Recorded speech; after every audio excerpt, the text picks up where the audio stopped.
자, 오늘은 종교개혁 503주년 기념 특강 제 첫 번째 시간입니다. 오늘 우리가 이 강의를 통해서 과연 종교개혁의 의미는 무엇이고 나는 어떻게 개혁되어야 할까? 여러분, 종교개혁은 503년 전에 시작되었지만 아직 진행 중입니다. 개혁된 교회는 계속해서 개혁되어야 한다라는 것이 사실 우리 개신교의 가장 중요한 명제이기도 합니다. 그래서 우리는 종교개혁은 종교개혁가들이 했던 거지, 루터가 했어, 칼빈이 했어, 멜랑이톤이 했어, 이게 아니라 우리는 어떻게 할 거냐, 우리는 어떻게 앞으로 내 삶을 개혁해 나갈 거냐, 나의 신앙은 어떻게 지금 개혁되고 있느냐를 돌아보는 자리가 되기를 소망합니다. 자, 오늘 강의 띄워주시죠. 자, 오늘의 제목, 인생의 목적은 무엇인가? 라고 하는 거예요. 인생의 목적은 무엇인가? 사람은 왜 살아가는가? 여러분, 이 주제가 굉장히 중요한 주제예요. 그렇죠? 왜 사나? 나는 왜 사나? 그런데 종교개혁 이전의 답과 이후의 답이 달라요. 그래서 우리가 종교개혁 이전의 답과 그 이후의 답을 비교해 보면서 나는 과연 그 이전의 답으로 살고 있는가? 아니면 그 이후의 답으로 살고 있는가? 나는 종교개혁 이전 사람인가 이후 사람인가를 좀 우리가 알아보려고 오늘 이 강의를 준비했습니다.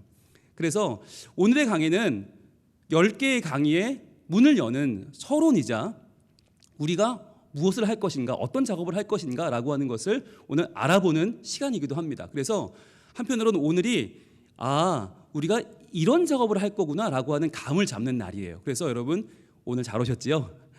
혹시 오늘 이 자리에 못 오시고 유튜브로 강의를 보시는 분들이 있다면, 오늘 강의를 들으셨으면 다음 주부터는 현장에 오셔서 현장의 느낌 속에서 꼭 함께 주고받는 눈빛 속에 이 강의를 꼭 들으시길 바라겠습니다.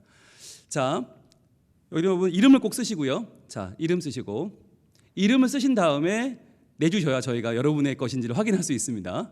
그리고 사진을 찍어서 카톡을 보내실 때도 반드시 이름을 써주셔야만 저희가 이름을 알 수 있죠. 자, 시작하기 보겠습니다. 종교개혁 왜 알아야 하나요? 여러분, 사실 종교개혁 몰라도 잘 살았잖아요. 이거 몰라도 집사 받는데 어려움이 없었고, 이거 몰라도 권사 되고 장로 되고 다 했잖아요. 근데 왜 알아야 되나요? 자, 볼게요. 올해는 종교개혁이 시작된 지 503주년이 되는 해입니다. 503주년, 그 기준이 뭘까요? 그 기준은 바로 이겁니다. 우리 이번 강의의 주요 메인 이미지이기도 한데요. 바로 중앙에 있는 사람이 마틴 루터거든요. 마틴 루터가 비텐베르그 성에 있는 교회, 그 당시에는 성당이었죠. 만인성자 교회라고 하는 저 곳에 성문에 95개조 반박문을 붙인 날이 바로 1517년 10월 31일이에요. 그래서 딱 오늘로 503년하고 나흘 지났어요. 그러면 목사님 500주년 기념 강의를 하시지 왜 503주년 4일 기념 강의를 하십니까? 묻고 싶으시죠? 네, 500주년 때 제가 유럽을 갔다 왔잖아요. 500주년 때 갔다 와서 그동안 준비했죠. 소화시키고 준비해서 이제 이 정도면 우리 교인분들에게 강의할 수 있겠다. 그래서 그때 다녀온 모든 자료들을 다 총망라해서 지금 95개 조항도 제가 열심히 연구해서 여러분에게 어떻게 전해드리면 좋을까 지금 아주 정말 수험생처럼 공부하고 있습니다. 자, 여기 보시면 이 루터가 이때 34살밖에 안 됐어요. 저는 좀 충격입니다. 저보다 14살이 어려요. 정말 34살에 난 뭐 했지? 라는 생각이 드는데, 여러분 34살 더 되신 분들은 생각해 보시기 바랍니다. 난 뭐 했나? 34살에 저 당시에 전 세계와 맞선 거예요. 지금 루터는 저 당시에 교회는요, 전 세계를, 유럽을 적어도 지배하고 있는 가장 힘센, 저 당시 교황은 황제보다 높아요. 그러니까 교황한테 한번 찍히면 죽는 거예요. 그런데 교황과 맞서서 종교개혁을 시작했다는 건 정말 어마어마한 일이죠. 자, 저기 보시면 저 칠판이 사실 칠판으로 되어 있는데 문이 칠판이거든요. 저기 뭐냐면 저 비텐베르그 대학의 교수들이나 학생들이 우리 한번 좀 논쟁해보자, 우리 한번 논의해보자 라고 저기에 주제를 쓰면 그 주제에 다른 사람이 댓글을 달고 또 댓글 달고 이런 식으로 해서 요즘으로 말하면 게시판인 거예요. 자유 게시판이에요. 저기에 루터가 95개조 반박문을 붙인 거죠. 떡하니 붙인 거죠. 과연 지금 천주교가 하고 있는, 지금 교회가 하고 있는 게 과연 옳은 일이냐라고 하는 질문을 던진 거예요. 그래서 여러분 우리 지금 이번 특강 제목이 루터가 던진 10개의 질문인데 이것은 매우 중요한 함의를 가지고 있어요. 종교개혁 이전엔 질문이 없었어요. 그냥 권위로 찍어 누르고 야 이렇게 해 하면 하는 거지 왜 해야 돼요? 이런 질문 자체가 없었어요. 근데 루터는 거기에 교회에 질문을 던진 사람이에요. 어찌 보면 첫 질문을 던진 사람. 그래서 그 뒤로 우리는 질문하는 자가 되었고 그 질문이 소통을 낳았고 소통은 저항을 낳았어요. 그래서 우리는 저항자들, 프로테스탄트가 됐잖아요. 저항자들. 그래서 우리가 적어도 교회를 다닌다는 것은 뭐냐면 적어도 하나님 뜻이 아닌 것에는 저항하는 거, 프로테스탄트 하는 게 그게 우리의 정체성이에요. 근데 그 저항은 어디서 나오나? 소통에서 나오는데 소통은 어디서 나오나? 질문에서 나온단 말이죠. 그래서 적어도 질문할 줄 아는 사람이 온전한 개신교인이고 온전한 개혁교회의 성도예요. 그래서 여러분 어떤 분들은 야 무슨 질문이야 그냥 닥치고 잘 들어 잘 배우면 돼 라고 하는데 그게 아니라 알아야 질문도 하죠. 그죠? 일단 말씀을 알고 하나님의 뜻을 알고 알아가려고 노력을 하고 그러면서 내가 더 잘 아는 방법은 뭘까? 더 하나님 뜻을 잘 이해하고 하나님을 기쁘시게 하는 길은 뭘까를 질문할 줄 아는 신앙이 매우 필요해요. 그래서 이번에 10번의 강의는 우리가 좋은 질문 던지는 법을 좀 배우려고 하는 거예요. 루터가 던진 좋은 질문. 여러분 인생의 목적 왜 사는지 질문하고 사세요? 아마 그거 생각할 여유가 없으실걸요? 네, 오늘 살아내는 게 급급하잖아요. 그런데 그럴 때 루터가 던진 질문은 과연 어떤 의미를 가지게 될까? 우리는 어떤 의미가 있을까? 한번 보겠습니다. 자, 이 그림이 벨기에 화가가 그린 그림인데요. 이것을 지금 가보면 이렇게 되어 있습니다. 이것이 비텐베르그 성교회의 실제 문입니다. 네, 저 문을 제가 다녀왔는데 지금은 저 문이 칠판이 아니라 다시 지으면서 철판으로 바꿨어요. 철판에 95개 조항을 새겨 넣어 버렸어요. 그래서 저기 까만색 부분, 하단의 까만색 부분이 그 철판 문인데 저희 95개 조항이 적혀 있고요. 그 윗부분에 보시면 십자가가 있고 두 사람이 있죠. 누구냐면 왼쪽에 있는 사람이 루터고요. 오른쪽에 있는 사람이 멜랑이톤입니다. 멜랑이톤은 루터와 함께 독일의 종교개혁을 이끌어갔던 두 사람인데 중요한 게 있어요. 루터는 항상 성경을 들고 있어요. 예, 우리가 다음 주에 이걸 집중해서 볼 텐데 루터의 그림은 항상 손에 성경을 들고 있다. 이게 굉장한 의미를 가지고 있는 거예요. 종교개혁가라고 하면 개혁된 성도들에게 손에는 항상 성경이 있어요. 이게 놀라운 건데 자, 그 가운데 있는 예수님도 좀 달라요. 예수님이 특별하게 눈을 뜨고 계세요. 눈을 시퍼렇게 뜨고 계세요. 그리고 옷자락이 바람에 날려요. 이게 뭘 상징하는 거냐면 종교개혁의 바람을 일으키시는 예수 그리스도. 그러니까 우리는 십자가에 달린 예수님 그러면 돌아가신 분, 희생하신 분만 생각하는데 이 비텐베르그 성교회에 달린 예수님은 눈을 시퍼렇게 뜨고 바람을 일으키는 예수님이세요. 그 바람을 누구에게? 루터와 멜랑이톤에게 막 지금 불어 넣어주시고 계시는 예수님을 만날 수 있습니다. 자, 그러면 이 사진을 제가 찍었는데 어떤 분들은 퍼온 거 아니냐, 예, 이해합니다. 소감만 사셔서 그렇죠. 그래서 준비했습니다. 예, 비텐베르그 성교회인데요. 여러분 저 오른쪽으로 보이는 성탑이 있습니다. 성루가 있는데 저 위에 뭐라고 써 있을까요? 내 주는 강한 성이요 라고 써 있어요. 그래서 이 찬송가를 쓸 때 바로 이 비텐베르그 성교회, 이 만인 성자 교회를 떠올리면서 루터가 그 찬송가를 썼어요.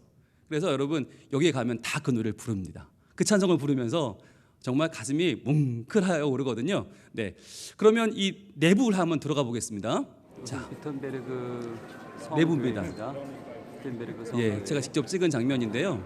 루터가 95제 내부가 굉장히 성당 같죠? 예, 원래 성당이었습니다. 그러니까 루터 이전엔 성당이었죠. 마르틴 루터 상이 있고요. 그 이후로는 루터교가 이 건물을 왼쪽에는 이전받아서 루터 교회로 쓰고 있는데 그 옆에는 이 안에 보시면 루터의 상도 있고요. 그 옆에는 멜랑이톤의 상도 있고 이 안에 예, 구겐하겐의 상도 있고. 그러니까 저 안에 굉장히 많은 종교 개혁가들의 상이 있어요. 그리고 저 안에 뭐가 있냐면 저 설교단이 설교단 있고 설교단 밑에는 루터의 무덤이 있습니다. 그리고 그 옆으로 멜랑이톤의 무덤도 저기에 있습니다. 저 내부는 보이는 색깔들은 전부 다 루터교의 교회의 전통적으로 만들어졌는데 저 색깔은 다 루터의 기념색으로 되어 있어요. 그 전에는 성당이었죠. 그런데 이제는 교회로 바뀌었어요. 그래서 여러분들 주일에 이 비텐베르그에 방문하시면 예배를 드릴 수 있어요. 굉장히 감동적인 예배를 드릴 수 있는데 이 비텐베르그는요. 베를린에서 약 60km 정도 떨어져 있는데 한 5만 명밖에 안 되는 사람이 살아요. 되게 작은 도시예요. 그런데 이름이 뭐냐면 이 비텐베르그의 이름은 공식 이름은 루터슈타트예요. 루터의 도시예요. 루터의 도시. 그래서 연간 20만 명 정도가 순례를 하고 있습니다. 예, 저희도 여기를 다녀오면서 굉장히 뿌듯했고 종교개혁 모든 일정 가운데 하이라이트라고 할 수 있었어요. 왜 그러냐면 우리가 이제 이번 강의 때 알게 될 텐데 이 95개조 반박문이 어떤 질문이었길래 과연 이렇게 종교를 개혁하는 정말 이 어마어마한 전 세계를 이끌어가는 교황의 힘을 어떻게 뒤집어서 어떻게 정말 이 사람으로는 할 수 없는 이 불가능한 일이 어떻게 이루어졌는가 하는 것을 우리가 이번에 보려고 합니다. 자, 여러분 강의 안으로 한번 가보겠습니다. 자, 올해는 종교개혁 시작된 503주년 되는 해인데 그런데요, 종교개혁의 내용이 뭔지 핵심 교리가 뭔지를 잘 몰라요. 예, 잘 몰라요. 여러분 종교개혁이 없었다면 교회 없습니다. 대신 뭐가 있죠? 성당이 있죠. 성당. 예, 교회 없어요. 예배의 형식, 신앙의 내용 지금과는 전혀 달랐겠죠. 우리는 예수님께 기도 못해요. 종교개혁 안 했으면 누구한테 기도해요?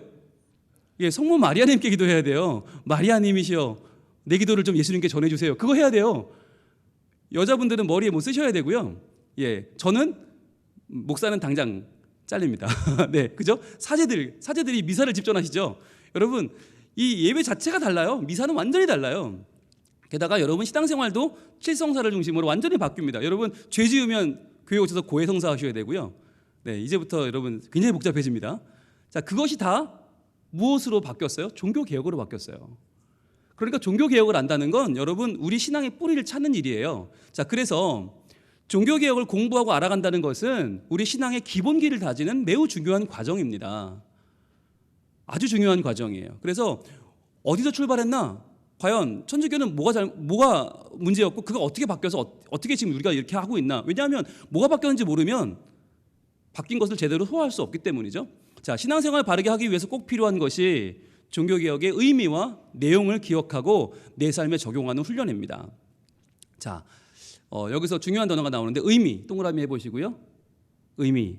이 의미는 사실은 내용보다 중요해요. 내용도 알아야 되지만 여러분 내용을 왜 이렇게 했는가를 아는 게 더 중요합니다. 그래서 95개 조항을 여러분 많이 읽어보셨겠지만 눈빛이 흔들리지 않으시는데요. 뭐 당연하지. 나 정도는 이런 눈빛이신데 예, 제가 알기로 저희 교회에서 95개 조항을 읽어보신 분이 글쎄요 한두 분 정도 계실까요? 왜냐하면 아무도 안 가르쳐줬으니까 그죠? 그게 뭐라고 아무도 가르쳐주지 않는데 그걸 원문은 라틴어로 되어 있고요. 예, 해석판도 독일어로 되어 있고요. 그 한국말로 써 있어도 무슨 말인지 전혀 알 수가 없어요. 여러분 모르실 텐데 근데 그 내용을 우리가 아는 것도 중요하지만 더 중요한 건 의미를 아는 것이다. 왜 이게 이렇게 쓰였는가를 아는 게. 그래서 이번에 제가 좀 풀어서 강의를 해드릴 거고요. 그런 다음에 기억하는 것도 중요해요. 동그라미 해보세요. 기억해야 돼요. 여러분 왜냐하면 종교개혁은 한 번으로 끝나는 게 아니라고 했죠. 계속 기억하고 계속 내 삶 속에서 내가 또 개혁해 나가려면 잘 기억하셔야 돼요. 그래서 10번을 반복하는 거예요. 한 번으로 끝나지 않고. 종교개혁 특강 보통 한 번 하고 말아요. 왜 10번이나 하나?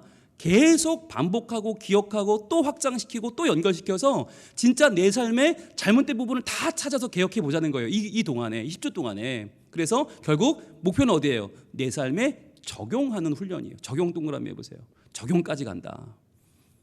그리고 나머지 훈련에 네모 해보시면 훈련이라는 건 뭐예요? 훈련은 공부가 아니에요, 여러분. 공부는 알고 끝나면 공부예요. 아, 이거 알았다. 95개 조항이 뭔지 알았고 루터가 던진 10개 질문이 뭔지 알았어. 그건 공부예요. 근데 훈련은 뭐예요? 내가 달라지는 거예요. 내가 달라질 수 있는 힘을 얻는 게 훈련이에요. 그래서 저는 이번 10주 동안 10주 동안 여러분 가능하면 아프지 마시고 10주 동안 다른 약속하지 마시고 올인하셨으면 좋겠어요. 그래서 정말 한 주라도 내가 빠지지 않고 이 내용을 확실하게 내가 적용해서 내가 좀 달라지겠다. 나 변화되고 싶어라고 하는 열망이 필요해요. 우리가 뭐 이거 가지고 대학 가겠어요? 이거 가지고 신대원을 가겠어요? 이거 가지고 무슨 상을 받겠어요? 그러나 달라지겠다는 훈련에 대한 욕심은 필요합니다. 예, 여러분 다른 욕심은 제가 강요하지 않아요. 그런데 내가 변화되기 위한 개혁되기 위한 훈련은 반드시 필요하다는 말씀을 꼭 드립니다.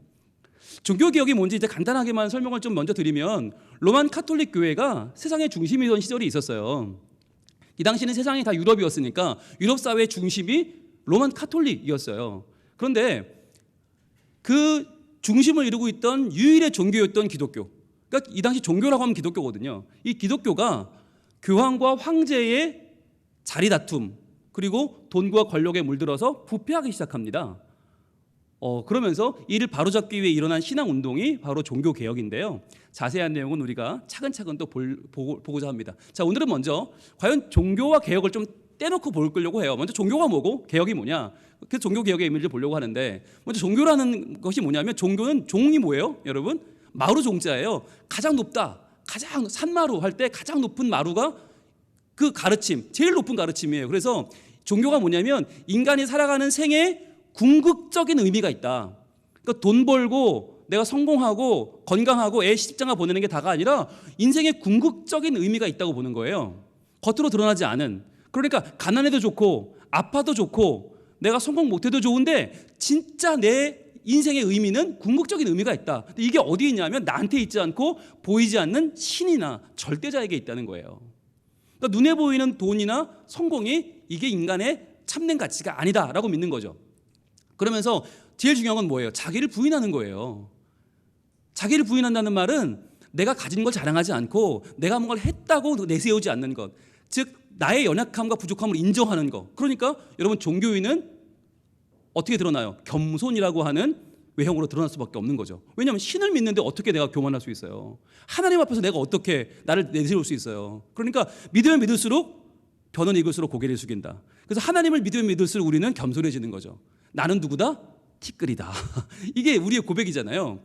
자, 그러면서 그 핵심이 어디 있냐? 계시된 경전을 바탕으로. 즉 그러니까 우리는 성경이잖아요. 근데 종교라고 할 때 불교는 불경이 있고 또 종교마다 고급 종교는 다 경전이 있죠. 그런데 여러분 무당들은 뭘 가지고 해요? 지 맘대로 합니다. 그죠? 그러니까 샤머니즘, 하급 종교, 저급 종교는 경전이 없어요. 그러니까 감으로 때려 맞추는 거죠. 그거는 종교라고 보기 어렵고 진짜 종교, 고급 종교는 경전을 바탕으로 신앙하는 문화 체계예요. 신앙이라고 하는 게 신은 믿는 거잖아요. 믿을 신, 앙은 바라보는 겁니다. 우러러보는 겁니다. 즉 우러러보는 대상이 있어야지 이게 신앙을 하는 종교인 거예요. 그러니까 여러분 우리가 그냥 마냥 잘 되기만을 바라고 마냥 운 좋기만 바라는 건 신앙이 아니죠. 왜? 바라보는 대상이 없기 때문에. 그냥 잘 먹고 잘 살고 내가 나를 믿고 내 주먹 믿고 악으로 깡으로 사는 인생은 이건 신앙이 아닌 거예요. 바라보는 존재가 없기 때문에. 그래서 우리는 이러한 종교, 여러분 이게 얼마나 고급진 삶입니까? 얼마나 이게 정말 인간의 가장 높은 가치가 종교 아닙니까? 그런데 개혁이라는 말은 뭐냐면 제도나 기구 따위의 불합리한 부분을 새롭게 뜯어고치는 걸 개혁이라고 말해요. 자, 불합리한 부분. 그러니까 여러분 종교와 개혁이란 말은 만날 수 있어요, 없어요? 사실은 만날 수 없는 단어예요. 만나서는 안 되는 단어죠. 종교가 인생의 가장 궁극적인 우리의 근원을 밝히는 우리의 의미를 밝혀주는 종교가 어떻게 개혁의 대상이 될 수 있을까? 그런데 그랬단 말이죠. 그게 문제죠. 근데 개혁은 뭐랑 다른가? 혁명과는 다르다. 왜냐하면 혁명은 카톨릭이 없어지고 개신교만 남으면 그러면 혁명이죠. 그런데 카톨릭도 있어요. 근데 카톨릭도 있는데 개신교도 거기서 태어났어요. 좀 빠져나왔어요. 이게 개혁입니다. 여러분 많은 분들이 그런 얘기해요. 천주교도 천국 갑니까? 여러분 가요 못 가요? 네, 혁명이면 못 가요. 혁명이면 카톨릭은 없어져야 돼요. 우리만 남아야 돼요. 그런데 아니죠. 카톨릭도 있어요. 우리도 있어요. 개혁이에요. 둘 다 천국 갑니다. 그런데 중요한 건 뭐냐? 둘 다 있다는 얘기는 둘 다 불완전하다는 얘기예요. 우리가 개신교기 때문에 우리는 카톨릭을 무조건 안 좋게만 얘기할 수 없다는 얘기예요. 왜? 거기서 나왔기 때문에. 뿌리가 거기니까. 즉 잘못된 부분을 고치자고 나온 게 개신교지 그걸 부인하고 새로 종교를 만든 게 아니에요. 그래서 우리는 분명히 아셔야 되는 건 천주교는 뭐 사탄이다, 뭐 천주교는 뭐 마귀 집단이다 이렇게 보시는 분들도 있어요. 근데 그건 좀 너무 나갔다. 그렇게 따지면 우리의 뿌리가 없어지는 거예요. 우린 공중에서 태어났나요? 아니거든요. 종교 혁명이 아니라 개혁이다. 이걸 좀 여러분 아시고 어디 가서 좀 무식한 이야기는 안 하시면 좋겠어요. 네. 그런 다음에 한번 보겠습니다. 그럼 종교 개혁 우리가 지금 내용 보고 있는데 쭉 보겠습니다. 의미가 뭐냐? 자, 종교가 개혁된다. 참 부끄러운 이야기죠. 이게 참 부끄러운 이야기예요. 왜냐하면 가장 순결한 것이, 종교는 가장 순결한 것이에요. 왜? 인간의 가치를 초월하는 궁극적인 의미고요. 보이지 않는 하나님, 신을 섬기는 거기서 가치를 찾는 경전을 중심으로 한 신앙 행위, 너무너무 순결한 최고의 가치. 그런데 이것이 타락할 때 가장 부끄러운 것이 됩니다. 이게 문제인 거예요. 가장 순결한 것이 타락하니까 가장 부끄러운 것이 되더라. 자, 그래서 이 내용을 이제 앞으로 쭉 볼 텐데, 종교개혁을 되새기는 것은 왜 필요하냐면 우리 신앙의 순결함을 유지하는데 너무너무 필요하기 때문이에요. 사실은 이것 때문에 이 10번의 강의를 준비했어요. 우리의 신앙의 순결함은 어떻게 지킬 거냐? 과연 순결함의 내용이 뭐냐? 의미는 뭐냐? 어떻게 기억할 거냐? 어떻게 훈련할 거냐? 어떻게 적용할 거냐 하는 거예요. 자, 이제 믿음이 더 이상 개혁의 대상이 되면 안 되겠다. 교회가 개혁의 대상이 되어서 신앙의 내용이 개혁의 대상이 돼서는 안 되겠다. 이제는 사회가 교회를 손가락질하고 교회 때문에 사회가 못 살겠다. 너희 좀 달라지지 않을래? 이런 소리 좀 안 들으면 좋겠다. 예. 올 한 해 우리 얼마나 교회가 많이 찔렸어요. 사회에 얼마나 많이 지탄받았어요. 이제는 더 이상 개혁의 대상이 되면 안 되겠다. 오히려 우리가 세상을 바꾸는 기준이 돼야겠다. 기준. 믿음이 세상을 바꾸는 기준이 돼야지 이게 개혁의 대상이 되어서는 이젠 더 이상 안 되겠다라고 하는 정말 가슴 아픈 동기를 가지고 이번 강의를 우리가 준비하게 되었습니다. 여러분, 그런데 바꿔 말하면 신앙이 뭐예요? 신앙하는 우리예요. 교회예요. 교회가 뭐예요? 결국은 나예요. 내가 개혁의 대상이냐 아니면 개혁의 기준이 되어야 할 거냐. 저는 이번 10번의 강의를 통해서 우리가 개혁의 대상에서 개혁의 기준으로 바뀌길 소망하는 거예요. 하나님이 우리를 그렇게 사용해 주시기를 간절히 이제 바라는 마음입니다. 자, 이제 오늘 본문으로 들어가는데, 그렇다면 하나님은 어떻게 우리의 신앙을 받아주시고 어떻게 우리의 신앙을 바꿔나가길 원하시는가 하는 건데요. 사무엘상 15장 22절 23절 오늘 본문은 어떤 본문이냐면, 잘 아시는 본문인데 이스라엘의 초대 왕인 사울이 어떻게 왕이 됐죠? 하나님이 그를 왕으로 세워주셨어요. 그는 너무나 겸손하고 너무나 순수한 청년이었어요. 그런데 사울은 왕이 되고 나서 바뀌기 시작합니다. 그는 권위를 주장하기 시작합니다. 권위, 내 권위, 함부로 남이 날 건드리지 못해. 자기 권위로 똘똘 뭉쳐서 이제는 선지자 사무엘의 말을 듣지 않아요. 하나님의 음성을 듣지 않는 거예요. 그래서 하나님 뭐라고 하셨냐면 사무엘상 15장 시작하면서, 야, 네 대적 아말렉, 넌 쟤들 상대가 안 되는데 내가 쟤네 이기게 해줄게. 이기게 해줄 테니까 너 어떻게 하냐면, 이기고 나서 내가 이 전쟁을 이기게 했다는 그 증거로 모든 소유를 진멸해라 라고 말씀하셨거든요. 그런데 그는 다 이겨놓고, 하나님의 능력으로 이겨놓고 좋은 소, 좋은 양, 좋은 것들은 다 남겼어요. 그러니까 가치 없는 거는 다 죽이고 가치 있는 건 다 남겨놨어요. 그래서 사무엘이 저 소리 이거 왜 들립니까? 아니 저 양소리, 저 소소리 뭡니까? 왜 쟤들 남겨놨습니까? 그랬더니 저거요, 하나님께 제사 드리려고 남겨놓은 거죠. 하나님께 너무 감사해서 제가 제사 지내려고. 정말 얼마나 훌륭한 생각이에요. 제가 하나님을 예배하려고, 하나님을 높이려고, 하나님께 영광을 돌리려고, 즉 신앙생활에 도움되려고 남겨놨어요 라고 얘기한 거죠. 분명히 신앙을 왜 남겨놓은 거예요? 자기가 먹으려고 한 게 아니에요. 그런데 그때 사무엘이 이렇게 말합니다. 사무엘이 이르되 여호와께서 번제와 다른 제사를 즉 종교 행위를, 우리가 종교 행위라고 하는 모든 것들을 그의 목소리를 청종하는 것을 좋아하심같이 좋아하시겠나이까? 자, 여러분, 이게 무슨 얘기냐면 제사라고 하는 가장 종교적인 행위가 하나님을 거역하는 게 된단 말이에요. 하나님의 말씀을 청종, 듣고 따라가지 않는 길이 될 수 있다. 잘못하면 신앙 행위가 하나님을 욕보이는 행위가 될 수 있다는 거예요. 놀라운 얘기죠. 아니 그러면 설교가, 헌금이, 봉사가 하나님의 영광을 가리는 게 될 수 있단 말입니까? 예, 그런 거죠. 그렇죠. 그럴 수 있는 거예요. 그러면서 뭐라고 말씀하시냐면 순종이 제사보다 낫다는 거죠. 순종이 뭐예요? 순종, 우리의 내면으로 주님을 진정 따르는 거예요. 내면의 변화예요. 그런데 제사는 뭐예요? 겉으로 하는 거잖아요. 하나님은 겉으로 하는 제사보다 순종, 내면의 변화를 훨씬 더 좋아하시고 훨씬 낫고, 듣는 것, 주의 말씀을 듣고 변화되는 것이죠. 듣는다는 건 귀로 듣는 게 아닙니다. 삶으로 듣는 거죠. 쟤는 말 잘 들어. 청력이 좋단 말이 아니죠. 말 듣고 잘 따라온다는 얘기죠. 자, 말씀 듣고 따라가는 것이 무엇보다 나아요? 숫양의 기름보다 나으니. 당신 숫양을 남겨뒀는데 그보다 듣는 게 훨씬 나아요. 이는 거역하는 것은 점치는 죄와도 같습니다. 여러분 이 당시에 점치는 죄는 굉장히 약한 거예요. 죽여야 돼요. 그런데 하나님을 거역하는 게 바로 이런 죄다. 점치는 죄와 같고 또 완고한 것은 사신 우상에게 절하는 죄와 같음이라. 자, 완고하다는 게 뭐예요? 하나님 말씀은 외면하고 내 고집, 내 권위를 주장하는 거. 내가 말에 얼마나 믿었는데, 내가 말에 얼마나 잘 믿는데 하나님 말씀 에이 됐어. 내가 완고하게 사는 것은 뭐냐면 우상에게 절하는 죄와 똑같다. 이것도 죽여야 되는 죄거든요. 목숨을 잃는 죄예요. 그러니까 지금 이 말을 할 때 사울이 어떻게 되겠어요? 얼굴이 시퍼래져서 벌벌벌벌 떨지 않았겠어요? 와, 이렇게 내가 잘못한 일이구나를 깨닫는 거죠. 그런데 깨닫고도 또 그런 짓을 범하고 말지요. 자, 왕이 여호와의 말씀을 버렸으므로. 자, 왕이 여호와의 말씀을 버렸어요. 겉으로 보면 제사 지냈어요. 겉으로 보면 신앙생활을 했어요. 그런데 그 신앙이 결국은 말씀을 버린 행위였어요. 그랬더니 여호와께서도 왕을 버려 왕이 되지 못하게 하셨나이다 하니. 자, 우리가 신앙을 버리고 우리가 완고하게 권위를 주장하고 하나님을 향한 우리의 내면의 변화가 없을 때 하나님은 그 왕을 버리십니다. 여러분, 이게 종교 개혁의 원리입니다.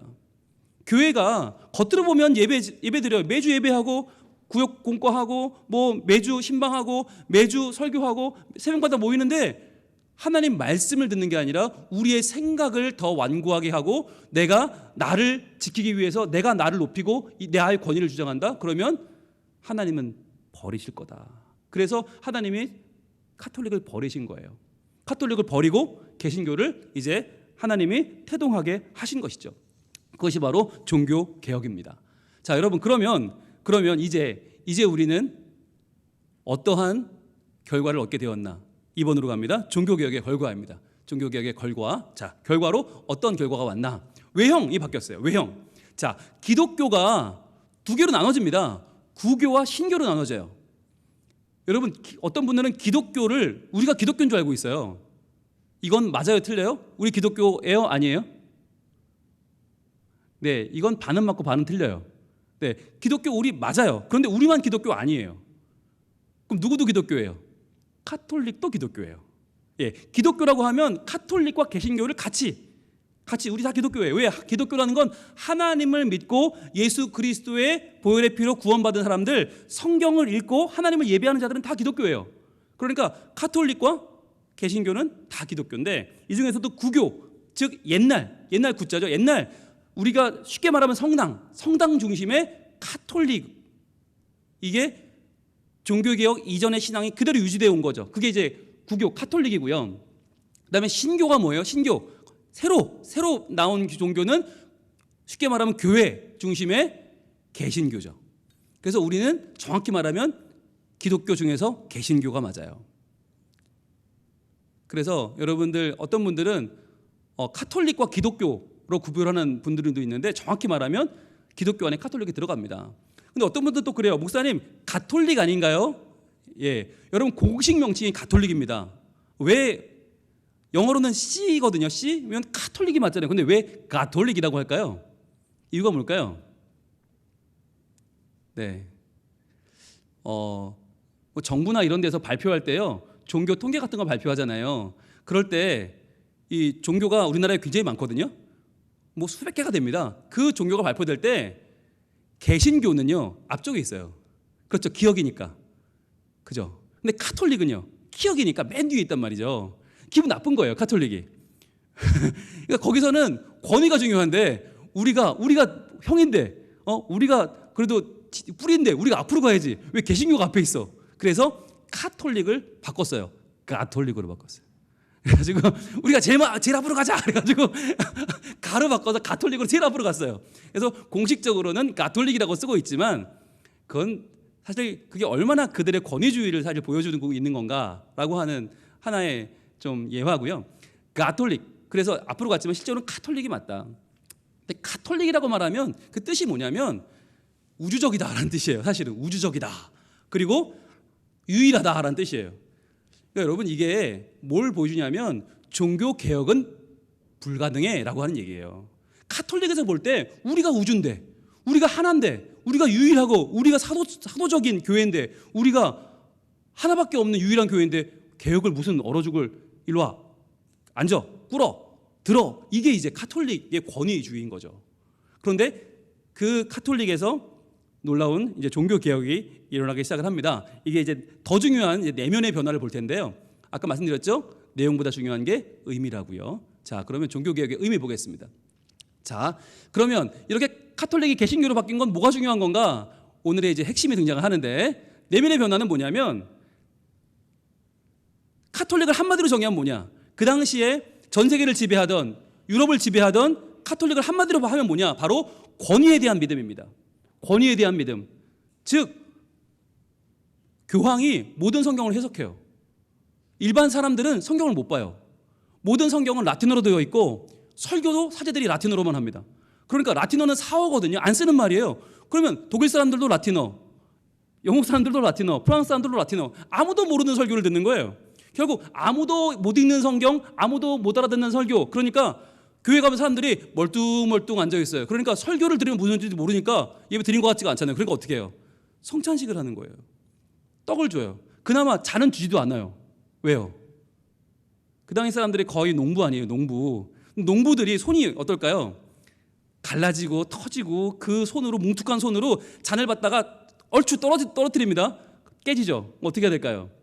주님의 피가 떨어지면 천주교에서는 그 피가 예수님 피기 때문에 그대로 버려두면 쥐가 먹든지 뭐 이렇게 해충이 먹으면 안 되거든요. 어떻게 해야 될까요?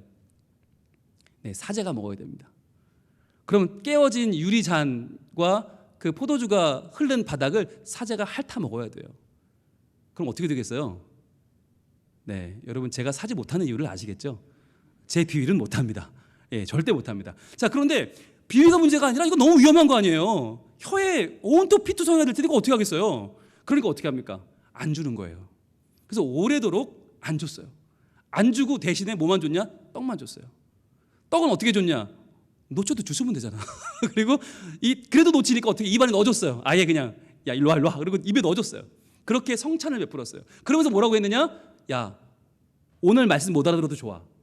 주님의 살을 먹었잖아. 그러니까 너는 새로워졌어. 믿느냐? 믿어. 안 믿어? 죽을래? 믿어. 이렇게 했단 말이죠. 그러니까 매주 예배를 드리는데 매주 모르는 얘기를 들어. 사제 혼자 막 떠들어. 저쪽 하는데 뭔지 하나도 모르겠어. 그런데 마치 끝날 때 입에 뭐 하나 넣어줘. 그리고는 너의 죄를 사하노라. 그리고는 집에 가. 너무 모르니까 모세가 누군지 베드로가 누군지 모르니까 어떻게 해요? 벽에 온통 성상을 만들어 놓는 거예요. 조각상을 만들어서 자 봐봐, 얘가 베드로야. 베드로가 지금 예수님 따라가고 있지. 자 모세야. 모세가 지금 지팡이 들고 있지. 다 이렇게 성상을 만들어 놓고 저걸 보고 이제 성경을 소개하는 거죠. 그러면서 생긴 게 뭐냐? 바로 스테인드 글라스가 생긴 거예요. 스테인드 글라스. 그래서 유리창에다가 막 여러분 유럽에 가면요 옛날 그 성당들이 많거든요. 그러면 깨알같이 그려져 있어요. 뭐부터? 아담과 이브부터 시작되어 있어요. 아, 거기부터 창세기인 거예요. 창세기. 그 다음은 10개의 재앙, 출애굽기인 거예요. 그 다음에 막 광야 생활도 나오고, 그럼 민수기 이런 식으로 쭉 성경 66권을 스테인드 글라스로 만들어놨어요. 왜 그렇게 했냐? 못 알아들으니까.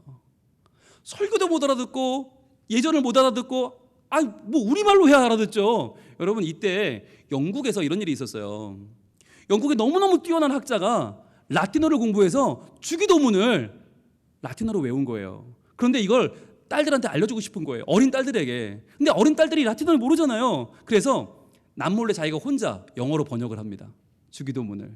이게 너무너무 귀한 거니까. 그래서 딸들에게 알려줬어요. 딸들이 주기도문을 외우기 시작했어요. 근데 문제는 뭐냐? 내가 밖에 나가서 그걸 외웠네요. 어떻게 됐을까요? 아빠와 두 딸이 광장에서 화형당했어요. 화형당했어요. 온 동네 사람들 다 모아놓고 불에 태워 죽였어요. 왜? 교회의 권위에 도전했다고.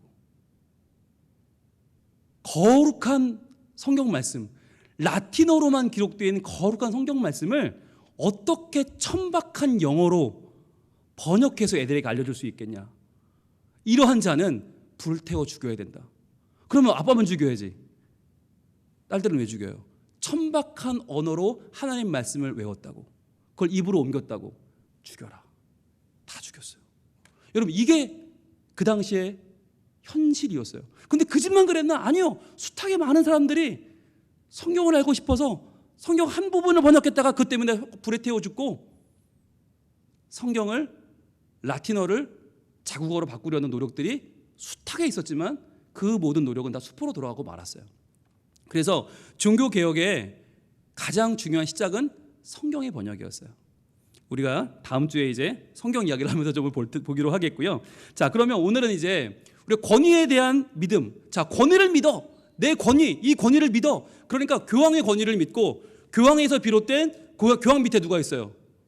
추기경이 있죠. 추기경님을 믿어. 그 다음에 누가 있어요? 주교님을 믿어. 그 다음에 쭉 사제로 내려오는 이 하이어라키, 이 권위에 순종하는 거. 그래서 여러분 사제가 되려면 어떻게 하는지 아시죠? 어떤 분들은 그런 거 굉장히 좋게 보시더라고요. 바닥에 쫙 온몸을 다 깔고 오체 투지를 하고 그리고 나서 서약을 합니다. 그런 거 다큐멘터리 같은 거 보시고 굉장히 경건하다고 목사님들도 저런 거 하면 안 되겠냐고 그러는데 여러분 안 됩니다. 그거 하면 종교개혁 이전으로 돌아가는 겁니다. 그게 뭔지 아세요? 내가 권위에 복종하겠다는 거예요. 누구의? 교황의. 교황의 권위, 추기경의 권위, 주교님의 권위에 내가 복종하겠다. 절대로 토를 달지 않겠다. 그래서 여러분 지금도 교황이 성령을 풀이하면 끝이에요. 거기에 그 누구도 토를 달 수 없어요. 근데 교황도 사람 아닙니까? 교황은 치매 안 걸립니까? 교황은 우울증 안 옵니까? 교황은 잘못될 수 없습니까? 예, 잘못될 수 없습니다. 그게 교리예요. 천주교 교리는 교황 무호설이에요. 그럼 교황은 은퇴가 있나? 없어요. 죽을 때까지 교황이에요. 여러분 이게 조금 이제 우리 현대의학으로 답을 할 때가 되지 않았습니까? 아직도 이 권위가 얼마나 센지 제가 서울에 있을 때 양화진에 가보면 천주교 기념관이 있어요. 거기 가면 의자가 하나 있는데 그 의자가 유리 벽 속에 들어있어요. 아무도 못 앉게. 그 의자가 뭘까요? 예, 교황 요한 바오로 2세께서 한국에 방문했을 때 앉으셨던 의자예요. 그런데 교황이 앉으셨던 의자를 전시해 놨는데 혹시라도 누가 앉을까 봐, 누가 앉으면 그 거룩하신 엉덩이에 다른 엉덩이가 밀착되면 그 거룩하신 엉덩이가 혹시라도 해를 입을까 봐 유리관으로 막아놨어요. 네, 여러분 전 모나리자 정도는 돼야 유리관으로 막아놓는 줄 알았는데 교황이 앉으셨던 의자를 그렇게 막아놨더라고요. 그러니까 여러분 이게 뭐냐면 권위에 대한 믿음이에요. 권위를 믿어. 안 그러면 너희 천국 못 가. 이거예요. 그래서 교황이 황제를 출교시켜버려요. 그러면 황제가 황제 못해요. 황제를 어떻게 해? 교회에서 쫓겨나면 그는 죽은 목숨인데요. 그래서 숱하게 많은 교황과 황제가 투쟁을 벌이고 수많은 황제들이 출교당하고 와서 빌고 그 눈 오는 날 길에 앉아서 빌고 길바닥에 몇 초씩 앉아서 빌고 다시 황제가 되고 이런 일이 많았거든요. 이게 바로 권위에 대한 믿음이에요. 여러분 우리가 신앙생활을 할 때 만약에 제가 담임 목사니까 여러분 무조건 제 말을 들으세요. 무조건 제가 옳아요. 무조건 저를 따라오세요. 그러면 생각하셔야 돼요. 아, 저분이 이상해졌다. 아, 뭘 잘못 드셨다라고 생각하셔야 돼요. 왜냐하면 여러분 저는 우리 교회를 하나님께 물론 책임 맡아서 열심히 성경을 연구하고 무조건 정말 우리 교회의 발전을 위해서 기도하고 정말 노력하지만 저는 100% 옳을 수 없어요. 만약에 제가 100% 옳다고 말하면 그때부터 저는 종교개혁 이전으로 돌아가는 겁니다. 그래서 우리 교회 모든 교인들이 다 의견을 낼 수 있고 다 그 의견을 조율할 수 있고 그러면서 하나님이 주시는 더 좋은 미래로 나갈 수 있잖아요. 이게 개신교예요. 자, 그러면 우리 개신교의 특징을 한마디로 정의하면 뭐라고 할 수 있을까요? 이렇게 정의할 수 있습니다. 바로 믿음에 대한 권위입니다. 믿음에 대한 권위. 이 차이가 제일 큰 거예요. 자, 권위에 대한 믿음을 강조하면 카톨릭이고 믿음에 대한 권위를 강조하면 개신교예요. 자, 우리는 권위를 어디에 두나? 믿음에 두는 거예요. 하나님을 향한 믿음, 이 믿음이 모든 것을 변화시키고 이 믿음이 모든 걸 가능하게 한다. 이게 우리의 권위인 거예요. 그래서 권위를 믿어라, 권위에 복종해. 그러면 카톨릭이고 믿음의 권위를 두고 우리의 믿음을 소중하게 여기고 이 믿음을 새롭게 하기 위해서 몸부림을 치는 거룩한 믿음의 공동체가 바로 교회인 것이에요. 그래서 여러분 우리가 개신교라고 할 때 우리는 믿음에 대한 권위다. 그래서 더 바르게 믿고 더 잘 믿고 더 열심히 믿으려는 우리의 마음에 하나님을 향한 그 열심과 우리 마음의 도전이 필요한 거죠. 자, 그래서 그 당시에 교회의 전통이 가장 앞에 세워지던 시절, 전통, 동그라미 해보죠. 전통. 이게 왜 중요하냐면 이게 성경보다 앞서요. 이 전통이 성경보다 중요했어요. 이 전통이 하나님의 뜻보다 더 앞섰어요. 그동안 해오던 대로 해. 이게 끝이었어요. 루터가 95개 조항을 붙인 건 이 전통에 대한 질문이었어요. 그게 정말 맞아요? 그게 정말 하나님의 뜻 맞아요? 라고 하는 질문. 그게 정말 우리가 그렇게 살아야 되는 우리의 그 삶의 내용이 맞아요? 라고 질문한 거였죠. 그리고 교황의 권위. 이건 무소불위의 권위입니다. 교황의 권위는 정말 어마어마합니다. 이 권위는요, 그 당시에 정말 나는 새도 떨어뜨리는 권위. 그러다 보니까 여러분, 이 권위가 고이면 어떻게 돼요? 고인물은 썩게 되어 있죠. 그래서 이 교황이 전권을 가지면서 전 세계를 지배하는 거예요. 황제를 내쫓아 버리니까. 그런데 그 정도의 교황이 가지고 있는 힘은 과연 뭐로 연결됐을까요? 성직 매매로 연결이 됩니다. 그래서 교황이 추기경 임명하고 추기경이 주교를 임명하고 이런 식으로 완전히 하나의 권위주의 조직, 하이어라키이기 때문에 맨 위 사람에게 돈을 먹이면 그게 다 쫙 모든 조직을 장악할 수 있는 힘이 되는 거예요. 그래서 과연 어느 힘 있는 가문이 교황과 손을 잡느냐, 어떤 힘 있는 가문이 교황을 스폰하느냐, 이게 이제 역사의 소용돌이를 뒤바꾸는, 역사의 방향을 뒤바꾸는 어마어마한 힘이 된 것이죠. 자, 그래서 그렇게 교회의 전통이 모든 사람에게 최우선의 가치가 되고 교황의 권위가 군림하던 그 시절에 바로 사제들, 성직 매매를 통해서 사제가 된 사람들, 하나님의 거룩한 이름으로 사도가 된 게 아니라 돈을 내고 그 자리를 산 사람들. 그러니까 여러분, 그 돈을 내고 자리를 샀으니까 어떻게 해야 되겠어요? 본전을 뽑아야겠죠. 그러니까 사제들이 사람들을 어떻게 했을까요? 성도들의 믿음은 무시가 되는 거죠. 믿음이 뭐가 중요해? 돈 많이 내는 게 제일 중요하지. 왜? 내가 그 돈을 채워야 되는데. 그러니까 사람들에게 믿음이 아니라 뭘 강조하느냐? 죄값을 강조하게 되는 거예요. 죄값을 치러라. 그래서 고해성사가 뭐냐면 내 죄를 고백하면 그 죄값을 불러주는 거예요.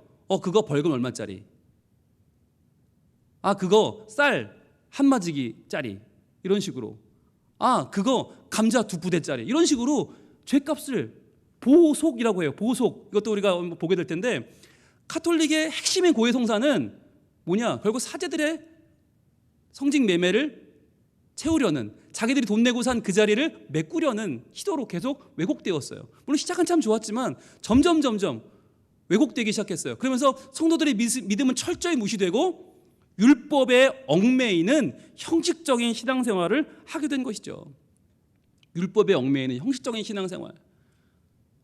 그러니까 믿음과 율법이 성경에 얼마나 많이 나와요. 그런데 한 번도 성경은, 요즘 우리가 사도 바울의 서신서를 보고 있지 않습니까? 예. 그런데 여러분, 우리가 지금 빌립보서를 보고 있는데 모든 서신에서 율법과 복음의 비교가 나오면 당연히 어디에 무게가 쏠려요? 가만 계시면 안 되고요. 하루 한 장 하고 계시잖아요. 율법과 믿음, 어느 속에 성경은 더 중요성을 둡니까? 당연히 복음이죠. 당연히 복음이죠. 율법은 죄를 깨닫게 해줄 뿐이지 율법이 우리를 구원할 수 없어요. 그러니까 죄인인 걸 깨닫는 것까지가 율법. 그 다음 뭐예요? 복음이죠. 그런데 믿음은 깔아뭉개고 복음을 깨달으면 그때부터는 자유를 누리게 되고 우리가 신앙의 기쁨을 누리게 되니까 그거 못하게 하려고 어떻게 해요? 자꾸 율법을 강조하는 거죠. 그러려면 뭐 해야 돼요? 성경을 막아야 되죠. 성경이 알려지면 안 돼. 그러니까 성경을 덮게 만드는 거예요. 그러니까 성경을 번역하지 못하게 하는 거예요. 성경이 알려지면 그때부터는 권위가 추락하니까. 여러분, 예수님이 높아지려고 오셨어요? 낮아지려고 오셨어요? 낮아지려고 오셨잖아요. 죽으려고 오셨어요.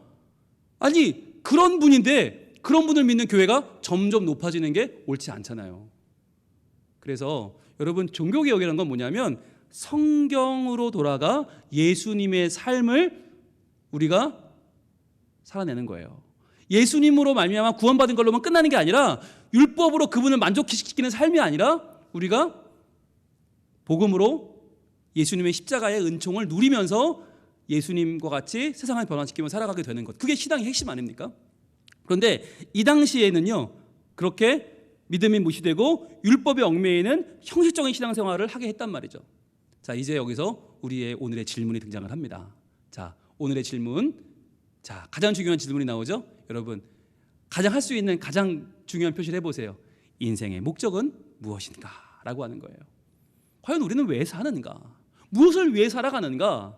자, 이 가장 중요한 질문, 이 인생의 목적, 살아가는 이유, 내가 사는 이유, 내가 교회 다니는 이유, 내가 예수 믿는 이유, 내가 천국까지 신앙의 여정을 해가는 이유가 뭐냐?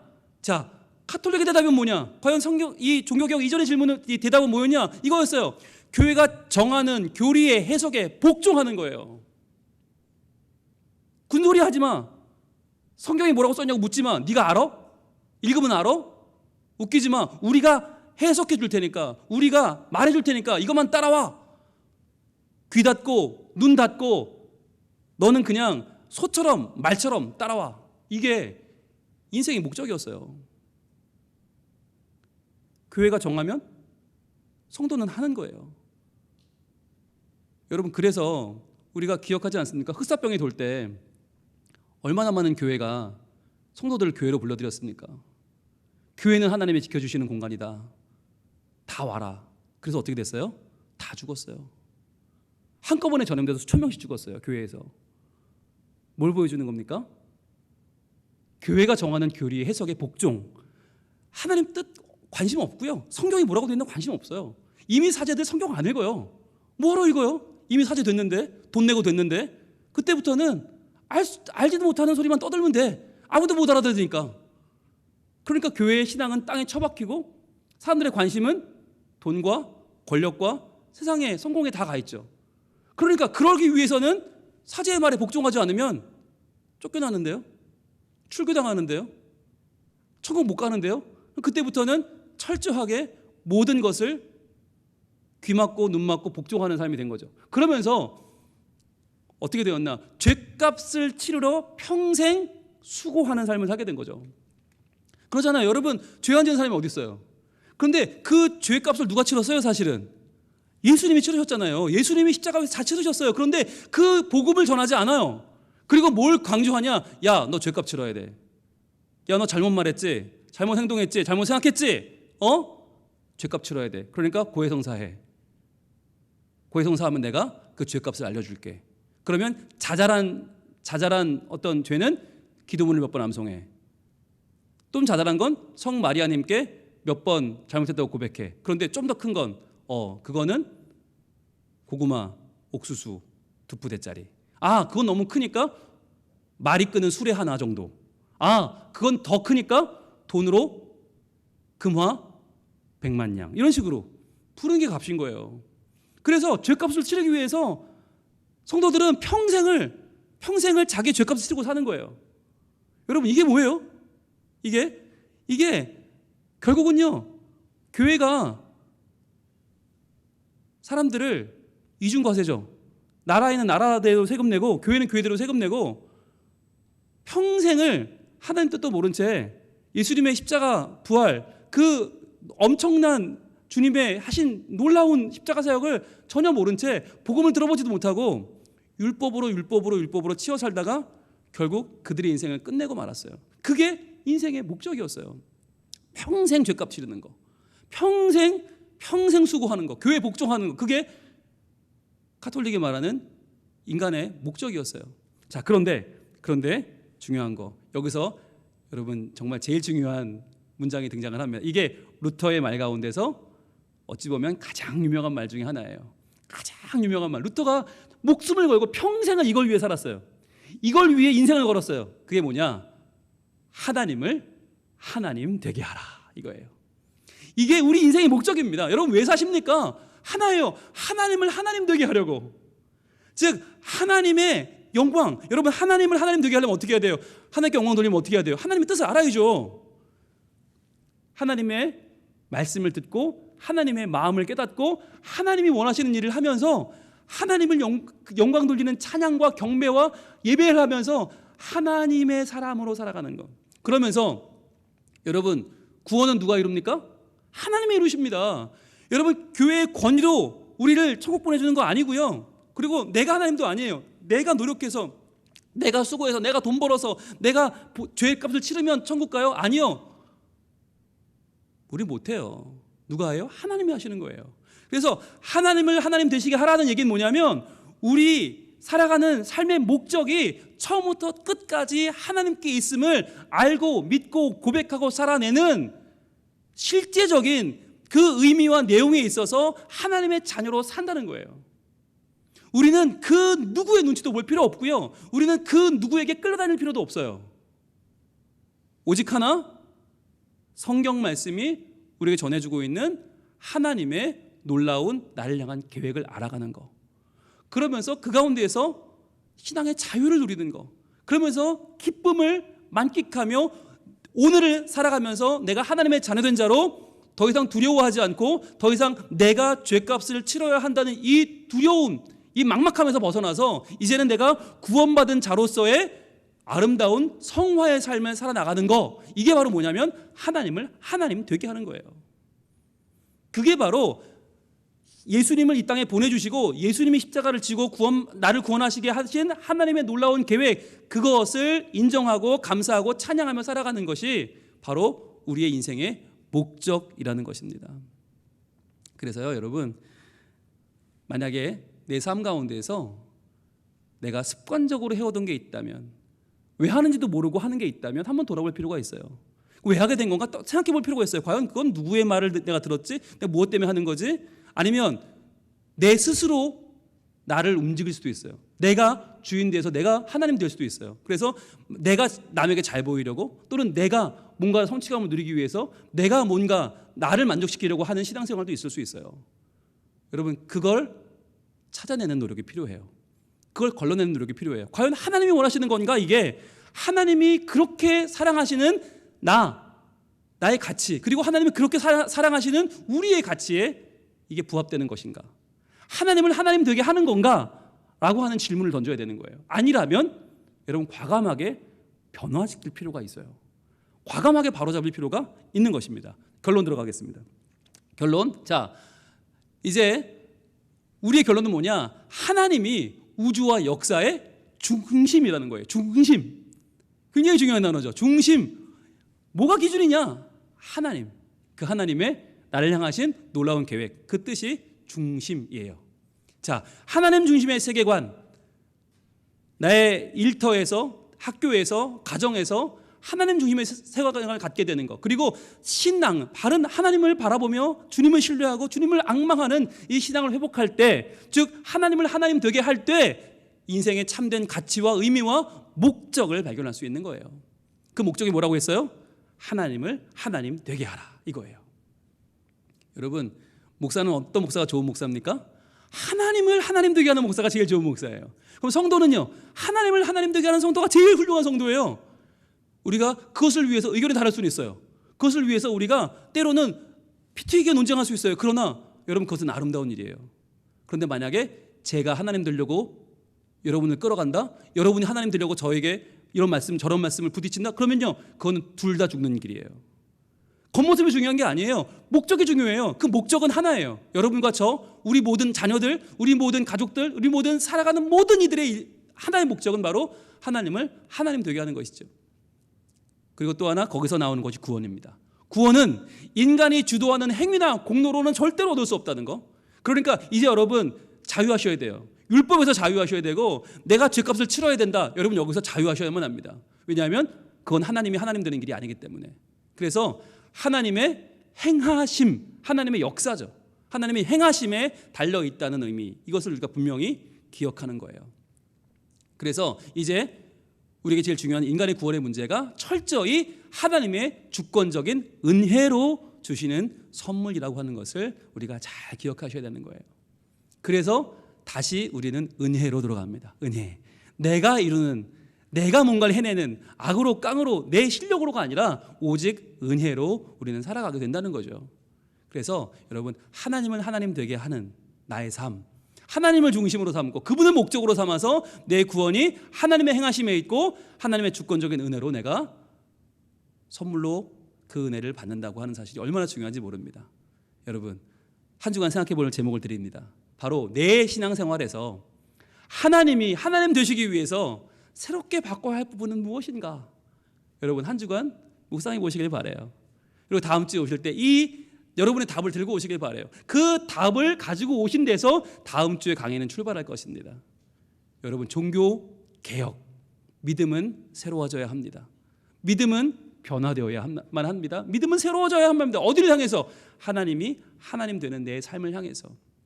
그 삶을 향해서 우리가 오늘도 한 걸음 나아가는 하나님의 사람들, 그래서 하나님을 기쁘시게 하는 개혁되어가는 온전한 성도가 되기를 우리 하나님은 원하고 계십니다. 우리 같이 기도하겠습니다. 이 시간 기도할 때 우리가 이 10번의 강의를 통해서 하나님을 하나님 되시게 하는 그 길을 가기 원합니다. 하나님, 알므로 끝나지 않게 하시고 그 알미 나에 대한 도전이 되게 하시고 내 삶을 다시 한번 조망해보는 내 신앙이 확장되는, 내 마음과 뜻이 더 넓어져서 하나님께로 다가가는 복된 시간이 되게 해 주시옵소서. 하나님, 저도 모르게 내가 주인 되어서, 내가 하나님 되어서 하나님을 끌고 가려는 것은 없습니까? 아니면 습관적인 신앙생활, 누군가 말해준 것을 그저 따라가는 의무감으로 율법적으로 살고 있는 모습은 없습니까?